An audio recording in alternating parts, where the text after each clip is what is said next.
What's up everyone? John Ranger from Techno Buffalo here with an unboxing of the Galaxy Mega for AT&T. As soon as I took this out of the FedEx box, I had no doubt what phone it was. This thing is a 6.3-inch phone. We had a chance to take a look at it and review it in its unlocked international form, and I was surprised that it made it to US carriers, but indeed here it is, ready for your giant phone-loving hands. Let's go ahead, unbox it, and take a first look. So this is a pretty typical AT&T box. They sent us this guy to review for a couple of weeks. Android 4.2 at launch, but that's not the big story here. Boom! That is the big story. This ginormous phone. I did just take out a quick start guide for obviously getting started very quickly. It's being powered by a 1.7 gigahertz dual core processor. Take a look at the phone, and it looks like a larger version of the Galaxy S4. Samsung's got a very consistent design language throughout all of their phones, so I'll pull that off, and it feels like there's a battery in there, so I'll try and power it on as we walk through the rest of the stuff in the box and then run through the specs.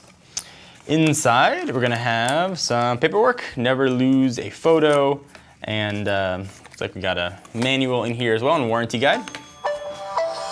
Phone boots up. We've got your typical charging and sync cable, and then just a Samsung wall wart. No headphones or anything in there. What also is in the box, I assume is already installed in the back since it's powered up, is a 3200 milliamp hour battery. So we've got the phone all powered up here. Let's run through everything. Android 4.2 at launch, being powered by a 1.7 gigahertz dual core processor, 1.5 gigs of RAM, either 8 or 16 gigs of internal storage, but you can up that with a micro SD card.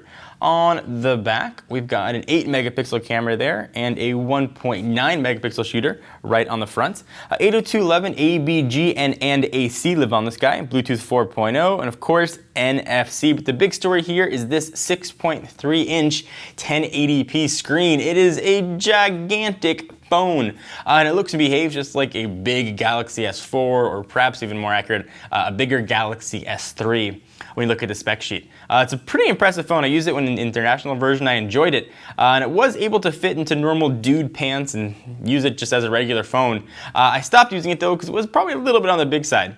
But unlike the international version, this guy has LTE that'll work in the US. Of course, this one on AT&T's network. Let's go and take a look at the apps, and it should be pretty typical Samsung fare. You've got all the Samsung things they've added. Their calendar application is totally proprietary. You've got Quello, you've got their messages, group play, music, story album, and all kinds of other Samsung hubby things, and S-Voice, which unfortunately you cannot uninstall. Widgets, it's got them. Some pretty nice array of widgets. I like Samsung sort of customized widgets for their devices. We'll go back to the home screen. We've got a menu button on the left and a back button on the right, and a big, nice actual physical clicky button right in the middle for going home. We've got a volume rocker up and down on the left side. On the right, power and lock button. 3.5mm headset jack, noise cancelling mic, and a plastic back which looks to pick up crazy amount of fingerprints and very subtle AT&T branding. There's nothing giant, AT&T right across like we've seen some other carriers do. So I'm not mentioning pricing. Right now it's $149, but pricing changes on a daily basis depending where you buy it. So check your local retailer or reseller to see what this guy's going to cost when it comes to market or when it's available by you. Anything else you guys want to see about the AT&T version versus international version, be sure to let us know. I'll annotate and link down below a full review for the international version in case you want to catch up and see what you can expect with your Samsung Galaxy Mega. If you're a big phone-loving fan like I am, this is a really nice device. I really enjoyed using it.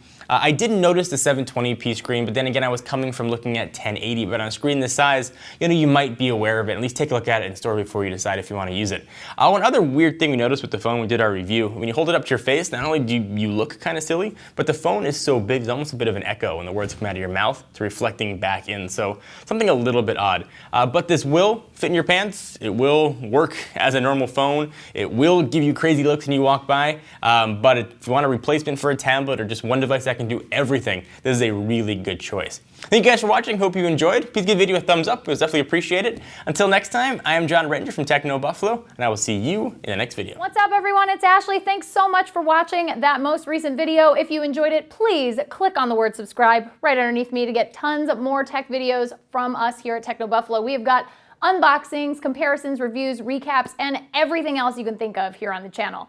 If you're in the mood for more technology, just click right over here to check out some of our most recent videos. See you next time, humans.